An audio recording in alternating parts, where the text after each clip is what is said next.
Joining us now on the line from Washington, D.C., Douglas Macgregor, retired U.S. Army Colonel, now a military consultant. And Colonel Macgregor, it's good to have you back on TVO. How are you tonight?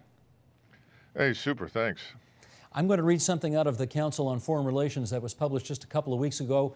I'll read that excerpt and then come out of it with a question to you. It goes like this. After the release of the Pentagon's core budget request of $525 billion for fiscal year 2013, pundits are picking the winners and losers. The winners, unsurprisingly, are Special Operations Forces, surveillance and strike drones, and cyber capabilities. In other words, by refocusing spending on such 21st century tools, the big budget winner is secrecy. All three capabilities play an important role in protecting and advancing U.S. national interests, but for all of their benefits, the programs are overly classified with poorly articulated strategic goals and limited congressional oversight. As they will incorporate an increasing share of Pentagon spending and defense planning in the coming years, an even greater amount of U.S. military activities abroad will inevitably be conducted in secret. And I guess the first question to unpack all of that is, how come so much in future in secret? Well, first of all, keep in mind, Steve, that while no one says so publicly on the Hill or in the Department of Defense or in the White House, the decision to pour hundreds of thousands of conventional combat troops, Army and Marine, into places like Afghanistan and Iraq is viewed as a colossal mistake, a strategic disaster that we absolutely don't want to repeat.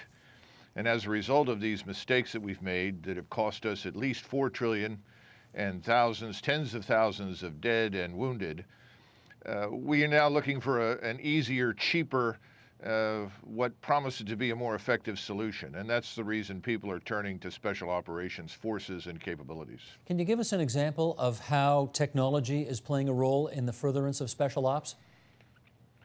Well, keep in mind that Special Operations Forces have always depended very heavily on stealth, on secrecy, on the ability to penetrate into the opponent's territory, execute a limited operation involving either killing or capturing people or technology, and then rapidly evacuating and returning to base.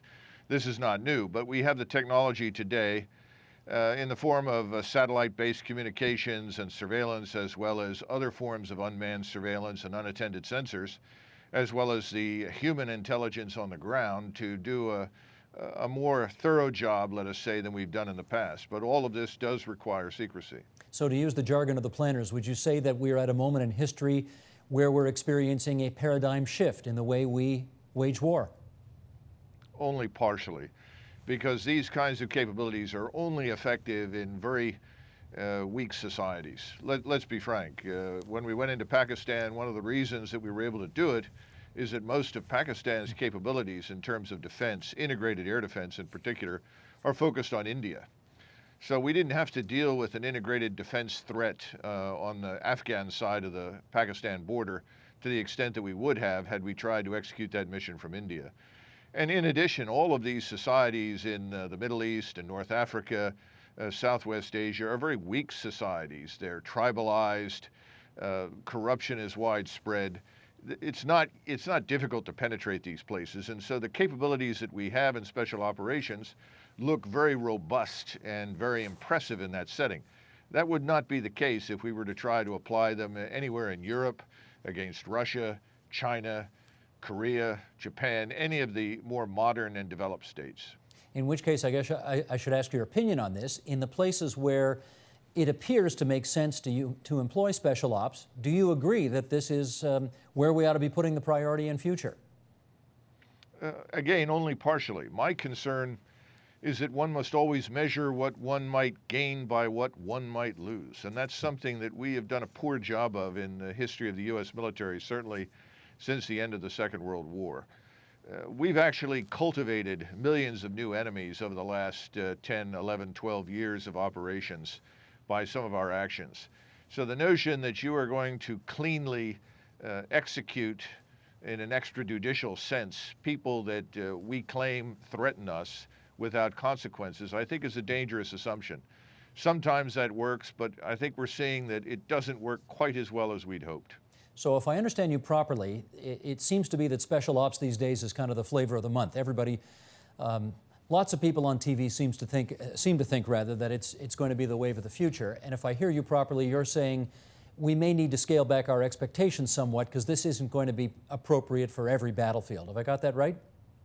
Oh, absolutely, absolutely. And scaling back expectations is something, unfortunately, nobody in the United States likes to do. On the contrary, this is more red meat for the audience that thinks of war as something that happens on other people's soil, as something that only happens to people in remote places far from the United States who really can't defend themselves. That's a very dangerous set of assumptions. Okay, Colonel, let me ask you about Special Operations Command, SOCOM for short, and about the fact that its budget since 9/11 has doubled. We're at $10.5 billion today. And I guess I want our viewers to have a better understanding of how accountable you think these covert special operations and those who take part of them really are. Well, I think the answer to that question is that we simply don't know. Accountability is handled internally. That means that the people in charge are supposed to hold themselves accountable. That's always a hazardous affair. Remember, when it comes to money in Washington, we've had almost no accountability. We can't audit the Federal Reserve, and we can't audit the Department of Defense. We don't know where billions and hundreds of billions of dollars have been going over the last 10 or 12 years. So that's part of the problem. Second part of the problem is back to the earlier comment on intelligence. What kind of intelligence are we exploiting that justifies many of the actions that we're taking, particularly when it involves killing people? How do we know the intelligence is accurate? How do we know that the people we're killing genuinely need to be killed? I mean, did all of these people simply spring up in the last 2 or 3 years? How many years have they been out there? I mean, this is not the first time in the history of the United States or the British Empire that there were not people around the world that disliked us and wanted to take action against us. Now we seem to be killing them, and instead of reducing the numbers seem to grow. So my question is, what's the quality of the intelligence? Who's passing judgment on it? And where is the accountability for what happens? Now, I hear you on that, but and everybody, of course, wants more transparency and accountability when it comes to public dollars being spent and when it comes to policy being made. But could the people involved in special ops make a legitimate argument that says, look, you can't know everything about what we're doing or it defeats the purpose of the whole thing in the first place?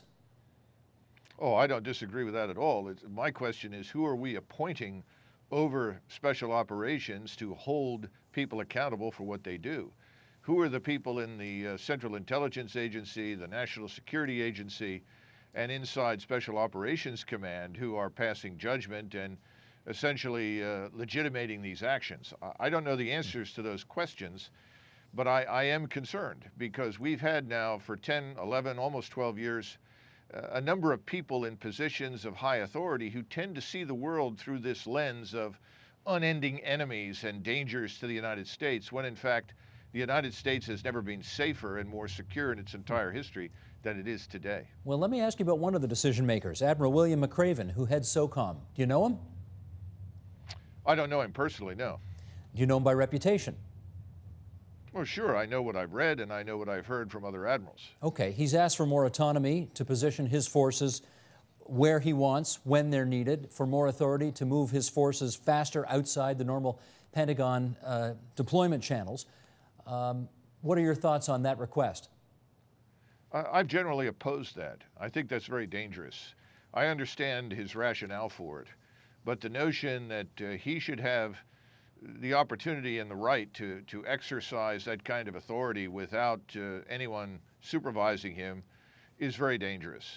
I mean, who is he reporting to and how does he make these decisions? And if the regional combatant commanders that have huge responsibilities in their respective regions are not aware of what he's doing, what kind of danger does that present to his own forces? There are a lot of questions that have to be answered. So while on the one hand, I think that yes, it's time for special operations to become a separate service, if you will, an independent branch, I think that it also has to be held accountable for its actions, which means it has to behave as a legitimate service. And that is not as a rogue organization roaming at will anywhere it wants to around the globe, pursuing objectives that we don't really understand and we don't know anything about. No, fair enough, but if the United States government in its wisdom has decided this man is worthy of being an admiral, do you not have to let him do his job, so to speak? Well, we've appointed lots of people to flag rank over many, many years that turned out to not be the people we thought they were. So I don't think simply promoting someone to flag rank means very much of anything, particularly in this, what I would call this low intensity conflict, almost peacetime environment. You mentioned earlier this word war. Most Americans don't understand what real war is. And what we're talking about is a form of warfare, a form of low intensity conflict, but it's strictly speaking not a declared war. It's not against capable adversaries and enemies. That's part of the problem. I think it's fair to say that the last very high-profile special ops that have garnered a great deal of attention, for example, the operation against bin Laden, the operation against the Somali pirates in the high seas, you know, those went spectacularly well and brought, I guess, good glory to the special ops. But it does pose the question of what happens on the other side of the equation if these things go south.